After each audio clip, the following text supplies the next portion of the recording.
प्रदेश में चल रही उस पद यात्रा की करते हैं जिसकी चर्चा चारों तरफ है। बागेश्वर धाम के प्रमुख पंडित धीरेन्द्र कृष्ण शास्त्री अपने मिशन पर निकल पड़े हैं। मिशन है हिंदुओं को एकजुट करना, एक साथ लाना, जातियों के फर्क को खत्म करना। सनातन हिंदू एकता पद यात्रा पर वो निकले हैं। आज उनकी यात्रा का दूसरा दिन है, यानी आज से यात्रा अपने दूसरे पड़ाव की तरफ बढ़ेगी। कई किलोमीटर लंबा सफर होगा। 9 दिन तक ये यात्रा चलेगी। जहां जहां से बाबा का काफिला गुजरेगा वहां वो भक्तों से मिलेंगे, अपने अनुयायियों से भेंट करेंगे। इस यात्रा में शामिल होने के लिए बड़ी संख्या में भक्तों के अलावा साधु संत पहुंच रहे हैं। ढोल नगाड़ों के बीच नाचते गाते हुए पद यात्रा लगातार आगे बढ़ती जा रही है। ये यात्रा 9 दिन तक चलने वाली है, जिसके कुल 8 पड़ाव होने वाले हैं। हिंदू एकता यात्रा दूसरे दिन शुरू हो गई है और रात्रि विश्राम जो कदारी गांव में हुआ था उसके बाद धीरेन्द्र कृष्ण शास्त्री निकल पड़े हैं अगले पड़ाव के लिए। आप तस्वीरों में देख सकते हैं सुबह सुबह का समय है और धीरेन्द्र कृष्ण शास्त्री अपने तमाम उन भक्तों के साथ जो कि इस पदयात्रा में शामिल हुए हैं अपने अगले पड़ाव के निकल गए। आज ये छतरपुर शहर से होते हुए यात्रा जो है नौगांव रोड होते हुए पेप्टेक टाउन जाएगी, जहां पे इस यात्रा का आज विश्राम स्थल होना है। और दूसरा दिन भी अगर आप देखें तो बड़ी संख्या में जो भगवा झंडे लिए तमाम श्रद्धालु हैं वो आपको दिख जाएंगे, जो कि यहाँ पर इस यात्रा के साथ में चल रहे हैं। और जिसको जहां मौका मिल पाता है पंडित धीरेन्द्र कृष्ण शास्त्री का आशीर्वाद लेने, वो इस यात्रा में पहुंच जाता है और उनके बाद उनसे आशीर्वाद लेकर के वो आगे बढ़ जाते हैं। तो इस पदयात्रा का दूसरा दिन है। आज पदयात्रा जो है वो समय से शुरू हो गई है, तो माना जा रहा है कि जो अपना आज का विश्राम स्थल है वहां तक पदयात्रा आज समय पर भी पहुंच जाएगी। अगर अभी भी आप देखें तो पीछे आप देख सकते हैं हजारों की संख्या में लोग जो है वो आज भी इस पदयात्रा के साथ चल रहे हैं और लगातार वो पंडित धीरेन्द्र कृष्ण शास्त्री के साथ हिंदू एकता यात्रा जो है उस यात्रा को सफल बनाने के लिए ये सभी जो आपको दिख जाएंगे जो लोग हैं, खास तौर से वो तमाम लोग जो कि संकल्प के साथ जुड़े हैं पंडित धीरेन्द्र कृष्ण शास्त्री के, वो सभी लोग आज सुबह से इस यात्रा में शामिल हो गए कदारी गांव में रात्रि विश्राम के बाद। कैमरामैन अमरीश के साथ अविशपाल सिंह। सर्दियों के दिन है, लिहाजा अंधेरा जल्दी हो जाता है, लेकिन बीती रात अंधेरे और ठंड के बावजूद बाबा बागेश्वर अपने भक्तों के साथ पहले पड़ाव की तरफ बढ़ते नजर आए। ठंड के बीच बाबा और उनके भक्तों का जोश हाई दिखा। इस दौरान कुछ जगहों पर बाबा के भक्तों ने उनके पहुंचने पे जम की आतिशबाजी भी की और अलग ही अंदाज में बाबा का स्वागत किया। आज दूसरे दिन यात्रा पर अपने अलग पड़ाव की तरफ ये यात्रा बढ़ेगी और पहले दिन की तरह रंगारंग कार्यक्रम होंगे, क्योंकि आज भी बड़ी संख्या में बाबा के भक्तों की यात्रा के रास्ते में स्वागत के लिए पहुंचने की उम्मीद कही गई है। बाबा बागेश्वर की माने तो उनकी यात्रा हिंदुओं को एकजुट करने की है। समाज से भेदभाव को मिटाने के लिए उन्होंने ये पदयात्रा शुरू की है। उनके कई समर्थक, उनके कई भक्त इस यात्रा में उनके साथ शामिल हुए और आज भी उन्हीं समर्थकों के उनके साथ शामिल होकर इस यात्रा को सफल बनाने की बात कही जा रही है।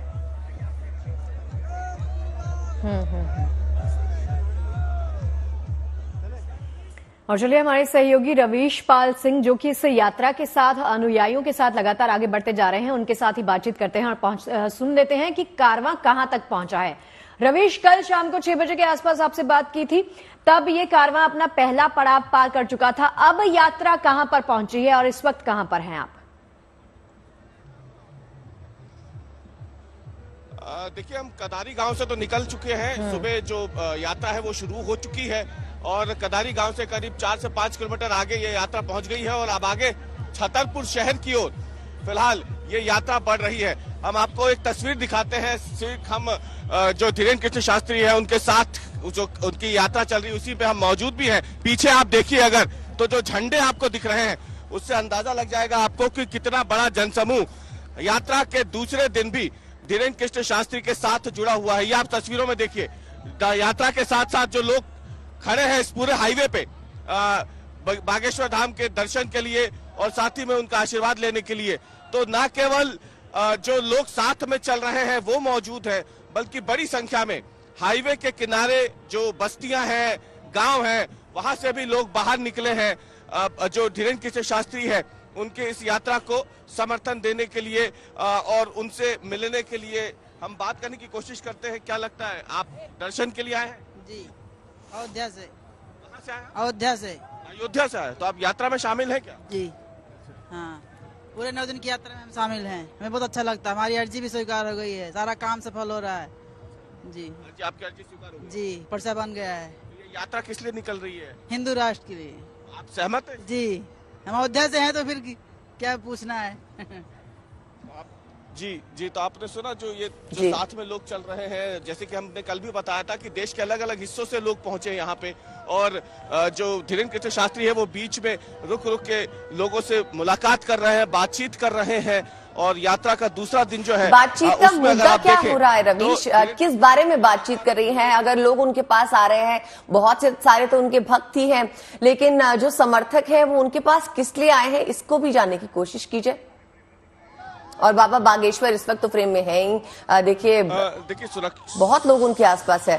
जी, सुरक्षा घेरा जो है उसके चलते वहां तक तो नहीं जा सकते, लेकिन हाँ, हम आपको ये बता दें कि दरअसल जो लोग हैं वो अलग अलग बातों को लेकर के, मतलब जो उनके अनुयायी हैं वो तो उनके साथ है ही, वो उनके दर्शन के लिए, इनकी एक झलक पाने के लिए यहाँ पे आ जाते हैं। कई ऐसे भक्त हैं जो उनके आशीर्वाद के लिए ये सुरक्षा घेरा जो है उसे पार करके उन्हें बुलाया जाता है अंदर, और फिर उसके बाद वो उनके चरण स्पर्श करते हैं और उसके साथ चलते हैं। ये देखिए, ये आप देखिए, इन्होंने ये बड़ा सा पोस्टर लिया हुआ है महिलाओं ने, ये इन्होंने लिखा है हम सब हिंदू भाई भाई, जात पात की करो विदाई। आपके लिए इस वक्त बाबा से बात करना संभव होगा क्या?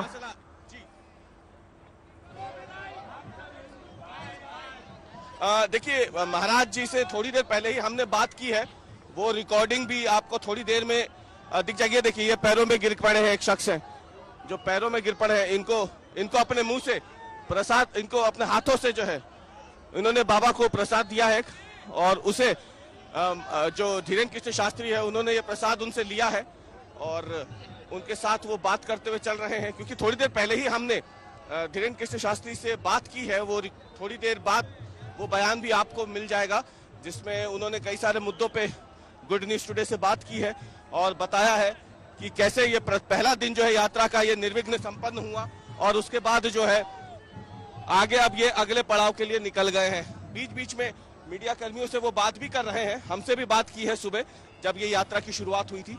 हम कोशिश करेंगे एक बार फिर से कि अगर गुरुजी से बात हो सके, और वो अगर फिर गुड न्यूज टुडे के माइक पे आकर के भी, कैमरे पे आकर के भी वो कुछ बोल सके, हम कोशिश करेंगे। लेकिन जो साथ में तमाम दूसरे संत चल रहे हैं उनको भी आप देख सकते हैं तस्वीरों में, वो भी यहाँ पे मौजूद है इस पूरी यात्रा में। ये भी चलेंगे 160 किलोमीटर लंबी इस पद यात्रा में। तो कोशिश होगी हमारी कि जो पंडित धीरेन्द्र कृष्ण शास्त्री उनसे भी हम बात कर सके और एक बार जान सकें। लेकिन फिलहाल अगर आप देखें, क्योंकि हम एक बार बात कर चुके हैं, उसके बाद जिसका दूसरा नंबर था वो तमाम अलग अलग संवाददाता जो हैं वो जा रहे हैं। आप देखिए किस तरीके से मिल रहे हैं लोगों से। चलिए रवीश, आप नजर बनाए रखिएगा, नजर बनाए रखिए इस यात्रा पर, और संभव होगा तो बाबा जी से बात करके हमें आप जो भी बाइट्स भेज रहे हैं हम सुनना चाहेंगे। चलिए, बहुत बहुत शुक्रिया रवीश हमारे साथ जुड़ने के लिए, और इसी के साथ आगे बढ़ते हैं। और सनातन धर्म में काल भैरव जयंती का बहुत ही धार्मिक और आध्यात्मिक महत्व माना गया है। ये शुभ दिन आज है जब आस्थावान भगवान शिव के उग्र स्वरूप काल भैरव जी की पूजा करते हैं। तो काल भैरव अष्टमी क्या होती है, इसका महत्व क्या होता है, इसके अलावा पूजा के शुभ मुहूर्त और संयोग से जुड़ी ये तमाम बातें इस रिपोर्ट में जानिए।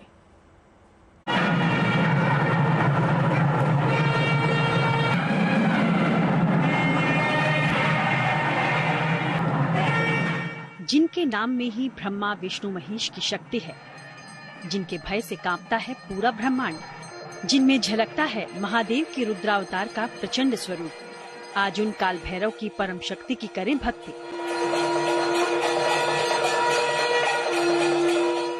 आज भगवान शिव के रौद्र और न्याय प्रिय स्वरूप भगवान काल भैरव अष्टमी है। काल भैरव जिन्हें पापों का नाश करने और शुभता लाने वाला माना गया है। लेकिन यहाँ समझना ये भी जरूरी है कि पुराणों में काल भैरव की उत्पत्ति के विषय में क्या बताया गया है। एक बार जो है ब्रह्मा जी अपने मुख से, जो ब्रह्मा जी पहले 5 मुख के हुआ करते थे, उनके एक मुख ने जो है शिव की निंदा कर दी थी। इस पर जो है शिव भगवान जो है क्रोध में आ गए और उनके शरीर से जो है काल भैरव नामक एक महाविशाल रूप में एक आकृति का उद्भव हुआ। एक महाविशाल महाबलशाली जो है भैरवनाथ उसमें से प्रकट हुए और उन्होंने अपने कानी उंगली के नख से जो है, यानी अपने कानी उंगली के नखून से जो है ब्रह्मा के 5वें शिव जिसने का शिव जी की निंदा की थी उसका जो है हनन कर दिया, अर्थात उन्हें जो है काट दिया, पाप लग गया था। तो उस ब्रह्म हत्या के पाप के लिए भगवान शंकर ने ही बताया कि आप काशी जाइए और काशी से ही ब्रह्म हत्या आपकी छूटेगी। तो उस दिन जो है फिर उसके बाद वो भैरव जी जो है काल भैरव वो काशी आ जाते हैं और काशी में ही ब्रह्म हत्या से उनको पाप से मुक्ति मिलती है। हिंदू पंचांग के अनुसार काल भैरव जयंती हर साल मार्गशीर्ष या अगहन महीने के कृष्ण पक्ष की अष्टमी तिथि पर मनाई जाती है। आज काल भैरव जयंती की शुरुआत शाम 6:07 पर होगी। काल भैरव की पूजा निशा काल यानी रात में होती है। आज अष्टमी तिथि है जो 23 नवंबर की रात 7:56 तक रहेगी। तो मान्यता के अनुसार ही इस शुभ तिथि पर आप काल भैरव की साधना करें, जिनके आशीर्वाद से जीवन की सभी बाधाओं का अंत होगा और घर में खुशहाली आएगी। वैसे तो सर्वशक्तिमान शिव के रौद्र स्वरूप भैरव देव की पूजा में तंत्र साधना का भी जिक्र है, लेकिन ज्योतिषी काल भैरव की तंत्र साधना की जगह सात्विक तरीके से ही उपासना करने पर जोर देते हैं, क्योंकि महादेव के इस रुद्रावतार का उद्देश्य ही बुराइयों के अंत के लिए हुआ है। काल भैरव की पूजा विधि जो है बहुत ही सात्विक तरीके से करनी चाहिए। मन में किसी प्रकार का द्वेष, मन में किसी प्रकार का पाप, ये चीजें नहीं करनी चाहिए। और काल भैरव के 2 रूप हैं, एक बटुक भैरव जो सौम्य रूप है और काल भैरव का जो प्रमुख रूप है वो रौद्र रूप है। काल भैरव के दर्शन करने मात्र से जो है आदमी सभी प्रकार के कष्टों से मुक्ति मिल जाती है। रोग, ऊपरी बाधा, शत्रुओं द्वारा अगर आपके ऊपर कुछ कराया गया है उससे मुक्ति, नजर, इन सभी चीजों से काल भैरव के दर्शन करने से मुक्ति मिलती है। मान्यता है कि भगवान शिव के इस रूप की शुभ मुहूर्त में उपासना मृत्यु के भय और जीवन के सभी कष्टों को दूर रखने के लिए होती है। लेकिन इस आराधना में अगर शुभ संयोग का योग बन जाए तो इस दिन का महत्व और ज्यादा बढ़ जाता है। इस बार भैरव अष्टमी के दिन ब्रह्म योग और इंद्र योग के साथ ही रवि योग भी बन रहा है। इन योग में भगवान शिव के रौद्र रूप काल भैरव देव की पूजा करने से साधक को सभी तरह के शारीरिक और मानसिक कष्टों से मुक्ति मिलती है। साथ ही सुख समृद्धि आती है और शत्रुओं पर आप विजय पा सकते हैं। तो आज काल भैरव अष्टमी पर शुभ मुहूर्त और नक्षत्रों का विशेष संयोग है। ऐसे शुभ दिन में आप भी भोलेनाथ की शक्ति के अंश काल भैरव की साधना उपासना जरूर करें, लेकिन इसके लिए आवश्यक है कि आपकी पूजा बेहद सात्विक सोच के साथ हो, ताकि आप पर महादेव के इस रुद्रावतार की कृपा हमेशा बनी रहे। Bureau report, good news today. ये बात दिल्ली की हवा की कर लेते हैं, जिसके साफ होने का इंतजार दिल्ली और एनसीआर वाले बड़ी ही बेसब्री से कर रहे हैं। औसत AQI की बात करें तो इसमें मामूली कमी आई है, लेकिन ये राहत फिलहाल नाकाफी दिखाई दे रही है, क्योंकि दिल्ली में हवा की गुणवत्ता अभी भी सबसे खराब स्थिति में है। आज भी दिल्ली एनसीआर के ज्यादातर इलाकों में एयर क्वालिटी इंडेक्स 350 से 400 के बीच बना हुआ है। हालांकि 5 दिन पहले AQI 500 से ऊपर भी चला गया था और अब 400 के आसपास है। ऐसे में स्थिति पहले से बेहतर हुई है, यानी जल्दी ही दिल्ली वालों को राहत मिल सकती है। तो दिल्ली के अलग अलग इलाकों की अलग अलग हिस्सों की तस्वीरें आप देख सकते हैं। दिल्ली में हालांकि AQI कई इलाकों में अभी भी 400 के पार बना हुआ है, लेकिन फिलहाल ये कहा जा रहा है एक्सपर्ट्स की तरफ से कि फिलहाल थोड़ी सी राहत की उम्मीद आप सभी कर सकते हैं। मौसम विभाग की तरफ से हालांकि बारिश का अलर्ट भी जारी किया गया है कि आने वाले कुछ दिनों में बारिश हो सकती है और बारिश के बाद ये हालात सुधरते हुए हम काफी हद तक देख सकेंगे। ग्रेफ 4 लागू हो गया है, लेकिन AQI पर कुछ खास फर्क देखने को नहीं मिल रहा। सबसे पहले तो अगर हम बात करें उन इलाकों की जहां पर 400 से ज्यादा AQI है, तो उनमें बवाना, अलीपुर, आनंद विहार, मुंडका, शादीपुर, ये वो इलाके हैं जहां पर सुबह तकरीबन 6 बजे के आसपास AQI 400 से ज्यादा दर्ज किया गया। वहीं दूसरी तरफ जो ओवरऑल दिल्ली की अगर हम बात करें तो 350 से ज्यादा AQI है। इस वक्त हम कर्तव्य पथ पर हैं और इस जगह पर हम इसलिए आए हैं ताकि आपको ओपन में दिखा सकें कि किस तरीके का मौसम है, किस तरीके की हवा राजधानी दिल्ली की है। आपको यहाँ पर स्मॉग नजर आएगा, कुछ लोग एक्सरसाइज करते हुए जरूर नजर आएंगे, लेकिन आमतौर पर ये वो जगह है जहां पर सुबह बहुत सारे लोग टहलते हुए एक्सरसाइज करते हुए नजर आते थे। लेकिन AQI खराब होने की वजह से डॉक्टर्स ने सलाह दी कि जहां तक हो सके एक्सरसाइज करने से ओपन में खास तौर से बचें, क्योंकि ये ज्यादा खतरनाक हो सकता है। तो आप देखिए इक्का दुक्का लोग ही यहाँ कर्तव्य पथ पर सुबह के वक्त नजर आ रहे हैं, जहां पर लोगों की अच्छी भीड़ सुबह के वक्त नजर आती थी। वहीं अगर हम मौसम की बात करें तो फिलहाल इस जहरीली हवा से कोई राहत मिलती हुई नजर नहीं आ रही। ग्रेड 4 लागू है, हो सकता है कुछ और पाबंदियां आने वाले वक्त में लगाई जाएं, लेकिन इनका जमीनी स्तर पर कोई फर्क पड़ता हुआ नजर नहीं आ रहा। कैमरामैन इमैनुअल के साथ हिमांशु मिश्रा, दिल्ली। पिछले 24 दिन से लगातार देश की राजधानी दिल्ली के अंदर प्रदूषण का जो स्तर है वो बेहद खराब स्थिति में है। आज भी अगर बात की जाए तो दिल्ली में प्रदूषण का जो स्तर है AQI लेवल 370 के पास है और कई इलाकों में प्रदूषण का जो स्तर है वो 450 के पार है। यानी आप तस्वीरों में देख सकते हैं कि अभी भी दिल्ली के अलग अलग हिस्सों के अंदर आपको प्रदूषण की चादर इस वक्त नजर आएगी। ITO की ये तस्वीरें हैं और पिछले कई दिनों से जिस तरीके से प्रदूषण का स्तर 370 के ऊपर बना हुआ है, यानी वेरी पुअर कैटेगरी के अंदर अभी भी जो है वो प्रदूषण का स्तर है। दिल्ली में अभी ग्रेड 4 जो है वो लागू है, लेकिन जिस तरीके से सुबह के वक्त अगर आप देखेंगे तो ज्यादातर कई हिस्से जो कि हॉटस्पॉट एरियाज हैं, चाहे वो सराय काले खां हो, इसके अलावा अगर बात की जाए आनंद विहार, ये वो इलाके हैं जहां पर प्रदूषण का स्तर काफी खराब स्थिति के अंदर अभी भी बना हुआ है और अभी फिलहाल इससे अगले कुछ दिनों तक राहत जो है वो मिलती हुई नजर नहीं आ रही है। हालांकि पिछले कई दिनों से जो प्रदूषण का स्तर दिल्ली के अंदर 450-480 के पार था, उससे थोड़ी राहत जरूर मिली है। कैमरा पर्सन अनुराग सक्सेना के साथ सुशांत मेहरा, दिल्ली। तो दिल्ली में क्या हाल है वो तो आपने जान लिया। अब आपको खूबसूरत तस्वीरें देखनी है तो फ्रांस लिए चलते हैं। फ्रांस में स्नोफॉल का दौर शुरू हो चुका है। यूं तो यूरोप के देश फ्रांस में अमूमन मौसम ठंडा रहता है, मगर अब वहां के ज्यादातर शहर बर्फबारी के आगोश में समाये हुए नजर आ रहे हैं। मौसम में आया ये एक नयापन लोगों को काफी पसंद आ रहा है। वहां के ज्यादातर शहर आसमान से रुई की तरह गिरती बर्फ से ढके हुए नजर आ रहे हैं। लोग इस मौसम का मजा लूटने में कोई कोर कसर छोड़ना नहीं चाहते। मौज मस्ती के लिए लोग छतरियां लेकर अपने घरों से बाहर निकलते हैं। प्रधानमंत्री मोदी का गयाना दौरा कई मायनों में यादगार रहा। इस यात्रा में प्रधानमंत्री ने कई सांस्कृतिक कार्यक्रमों में शिरकत की। भारतीयों से मिले, स्कूल भी गए जहां बच्चों ने गीत गा के उनका स्वागत किया। गयाना में रामधुन की गूंज भी सुनाई पड़ी। यहां राम भजन के दौरान प्रधानमंत्री मोदी मंजीरा बजाते नजर आए।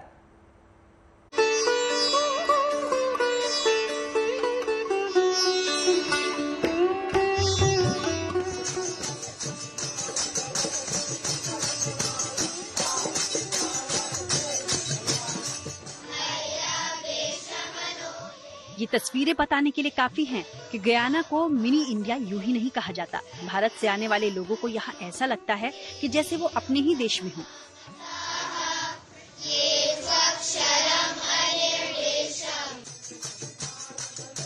गयाना के दौरे पर पीएम मोदी को भी कुछ ऐसा ही एहसास हुआ। प्रदेश में पीएम मोदी अब तक कई वाद्य यंत्र बजाते नजर आए हैं, लेकिन इस तरह मगन होकर मंजीरा बजाते हुए उन्हें पहली दफा देखा गया। मंजीरा बजाते हुए पीएम मोदी का ये वीडियो सोशल मीडिया पर वायरल है। ये वीडियो गयाना के जॉर्ज टाउन का है। यहाँ प्रोमेनेड गार्डन में महात्मा गांधी स्मारक पर राम भजन पाठ का आयोजन किया गया था। यहाँ पहुँचने पर पीएम मोदी ने सबसे पहले राष्ट्रपिता महात्मा गांधी को श्रद्धांजलि दी और उसके बाद राम भजन गा रहे लोगों के साथ मंजीरा बजाकर भजन का आनंद लेने लगे।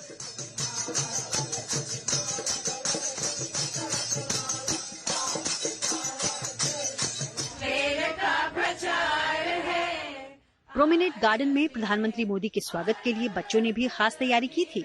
यही नहीं, हाथों में तिरंगा लिए बच्चों ने पीएम मोदी को बॉलीवुड का सुपरहिट गाना भी सुनाया।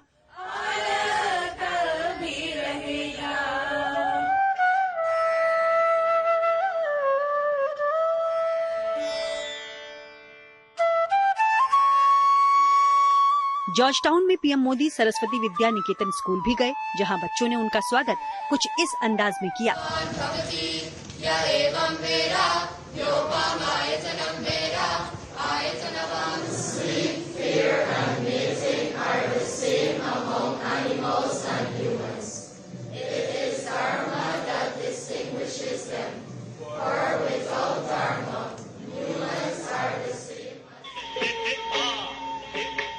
पीएम मोदी मोदी के सम्मान में गयाना के राष्ट्रपति इरफान अली की ओर से आयोजित डिनर में भारतीय और गयाना के कलाकारों ने सांस्कृतिक कार्यक्रम पेश किए। पीएम मोदी के साथ गयाना के राष्ट्रपति सांस्कृतिक कार्यक्रम का आनंद लेते दिखे।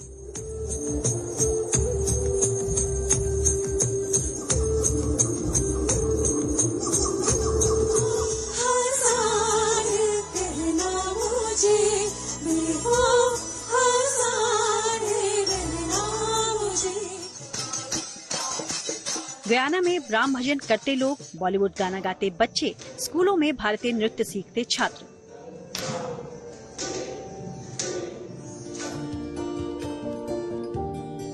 ये सब कुछ बताने के लिए काफी है कि भारत और गयाना का रिश्ता कितना पुराना और अटूट है।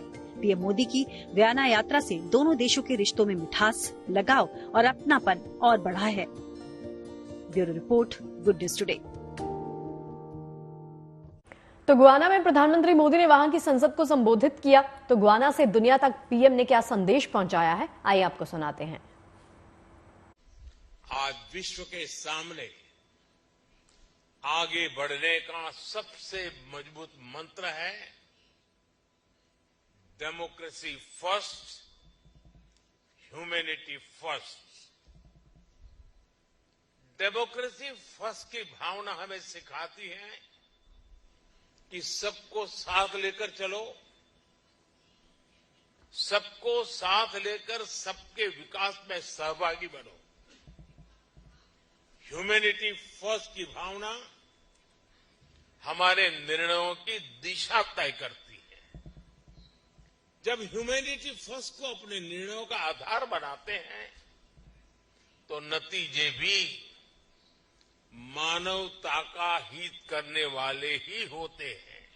हमारी डेमोक्रेटिक वैल्यूज इतनी मजबूत है कि विकास के रास्ते पर चलते हुए हर उतार चढ़ाव में हमारा संबल बनती है। एक इंक्लूसिव सोसाइटी के निर्माण में डेमोक्रेसी से बड़ा कोई माध्यम नहीं है।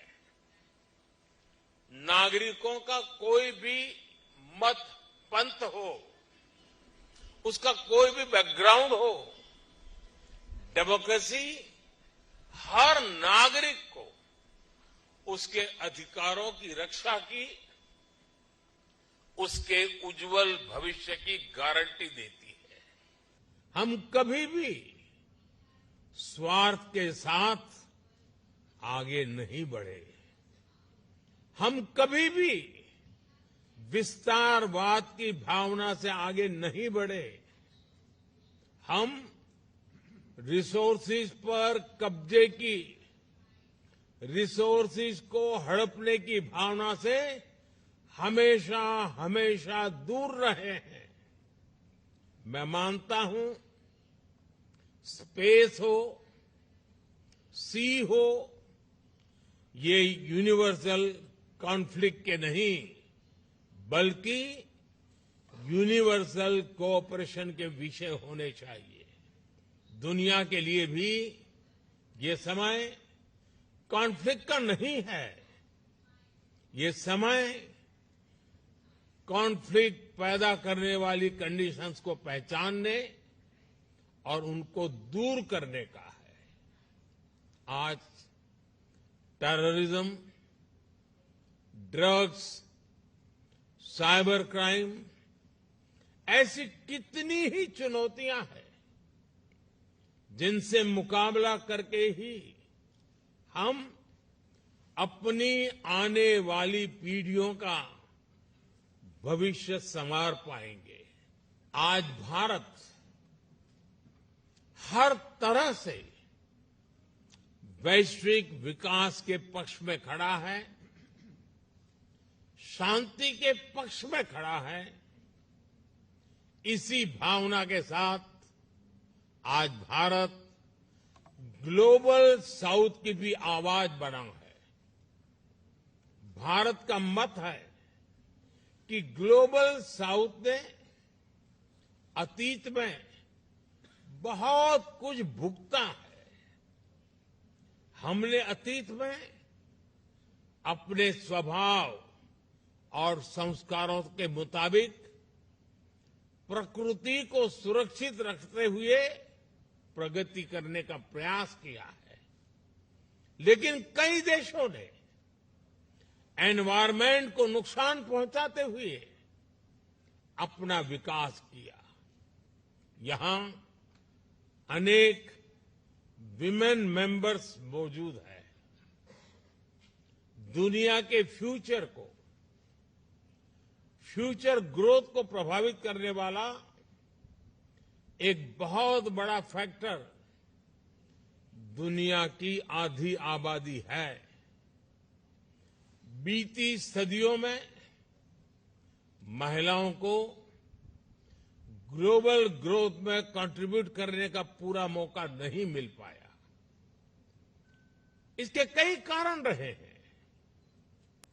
ये किसी एक देश की नहीं, सिर्फ ग्लोबल साउथ की नहीं, बल्कि ये पूरी दुनिया की कहानी है। लेकिन 21st सेंचुरी में ग्लोबल प्रॉस्पेरिटी सुनिश्चित करने में महिलाओं की बहुत बड़ी भूमिका होने वाली है। इसलिए अपनी G20 प्रेसिडेंसी के दौरान भारत ने विमेन लेड डेवलपमेंट को एक बड़ा एजेंडा बनाया था। और चलिए अब बात राष्ट्र रक्षा के संकल्प की करते हैं। देश को दुश्मनों से सुरक्षित रखने के लिए न सिर्फ सैन्य तैयारियों की जरूरत पड़ती है, बल्कि दूसरे देशों के साथ मिलकर सैन्य अभ्यास को अंजाम देने की भी जरूरत पड़ती है, ताकि वक्त पड़ने पर बेहतरीन तालमेल के साथ मिलकर दुश्मन का मुकाबला किया जा सके। इसी मकसद से पुणे में भारत ने ऑस्ट्रेलिया के साथ मिलकर ऑस्ट्रा हिंदी एक्सरसाइज को अंजाम दिया है। 14 दिन तक चले इस युद्धाभ्यास का कल गुरुवार को समापन हुआ। आतंक और मुश्किल हालात में जंग की चुनौतियों को समझने के लिहाज से ये एक्सरसाइज बेहद खास रही।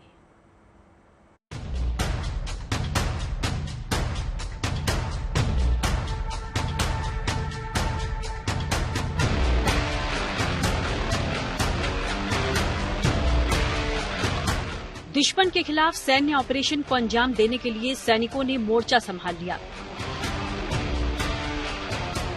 सेना के हेलीकॉप्टर से सैनिक दुश्मन के गढ़ में उतरते हैं और फिर पूरे इलाके को घेर लेते हैं। फिर ताबड़तोड़ फायरिंग शुरू हो जाती है। एक्शन से भरपूर ये तस्वीरें ना तो किसी जंगी मोर्चे की हैं और न ही किसी स्पेशल ऑपरेशन की, बल्कि युद्ध जैसे हालात में दुश्मन के खिलाफ जवाबी कार्रवाई की हैं। युद्धाभ्यास ऑस्ट्रा हिंद को भारतीय सैनिकों ने ऑस्ट्रेलिया के जवानों के साथ मिलकर अंजाम दिया। पुणे में भारतीय सेना के औंध सैन्य स्टेशन के फॉरेन ट्रेनिंग नोड में 14 दिनों से जारी ऑस्ट्रा हिंद युद्धाभ्यास 21 नवंबर को खत्म हो गया। समापन कार्यक्रम में भारतीय सेना के जीओसी मेजर जनरल KTG कृष्णम और ऑस्ट्रेलिया की ओर से मेजर जनरल डेविड थोमे ने दोनों मुल्कों के सैनिकों को संबोधित किया। दोनों देशों के दरमियान सैन्य संबंध मजबूत होने और एक दूसरे से युद्ध कौशल के गुर साझा करने पर बधाई दी गई। पूरे 14 दिनों तक इस युद्धाभ्यास के दौरान दोनों सेनाओं ने मिलकर खुले मैदान में दुश्मन से मिलने वाली तमाम चुनौतियों का सामना करने का अभ्यास किया। दोनों देशों के कुल 255 सैनिकों और अधिकारियों ने इस युद्धाभ्यास में भाग लिया। ऑस्ट्रा हिंद युद्धाभ्यास में भारतीय सेना के डोगरा रेजिमेंट के 140 जवानों ने अपना दमखम दिखाया। इनके साथ ही वायुसेना के 14 जवान भी इस युद्धाभ्यास का हिस्सा बने। ऑस्ट्रेलिया आर्मी के 2nd डिवीजन की 10वीं ब्रिगेड इस युद्धाभ्यास में शामिल हुई। इस ब्रिगेड की 13th लाइट हॉर्स रेजिमेंट के 120 जवानों ने युद्धाभ्यास में हिस्सा लिया। इस संयुक्त सैन्य अभ्यास के आखिरी दिन भारत और ऑस्ट्रेलिया के जवानों ने काउंटर टेररिज्म अभियान के खिलाफ अपने ऑपरेशन की बानगी दिखाई। तस्वीरों में देख सकते हैं कि जवानों ने घर में छिपे आतंकियों को घेर लिया है। सैनिक घर में घुसकर आतंकियों के खिलाफ कार्रवाई करते हैं। उनकी सहायता के लिए आसमान से हेलीकॉप्टर भी छत के बिल्कुल करीब उड़ान भरता है, जिससे उसमें सवार सैनिक छत से उतरकर आतंकियों के खिलाफ कार्रवाई कर सके। ऑस्ट्रा हिंद एक्सरसाइज को इस बार 2 फेज में आयोजित किया गया। पहले चरण में असल युद्ध जैसे हालात में दोनों सेनाओं ने दुश्मनों को परास्त करने का अभ्यास किया, जबकि दूसरे फेज में दोनों सेनाओं ने मिलकर युद्ध की आधुनिक रणनीति बनाने पर फोकस किया। ऑस्ट्रा हिंद एक्सरसाइज ऑस्ट्रेलिया और भारत के बीच एक सालाना युद्धाभ्यास कार्यक्रम है। दोनों देश बारी बारी इस एक्सरसाइज की मेजबानी करते हैं। पुणे में हुआ ये युद्धाभ्यास ऑस्ट्रा हिंद का तीसरा संस्करण था। पिछले साल नवंबर और दिसंबर के महीने में इस युद्धाभ्यास का आयोजन ऑस्ट्रेलिया में किया गया था। ऑस्ट्रा हिंद युद्धाभ्यास के जरिए दोनों देशों के सैनिकों ने न सिर्फ एक दूसरे से युद्ध कौशल की बारीकियों को साझा किया, बल्कि पूरे 14 दिनों तक बेहतरीन तालमेल दिखाकर ये भी साबित कर दिया कि दुश्मन को हर मोर्चे पर परास्त करने के लिए वो पूरी तरह तैयार है। Bureau report, good news today.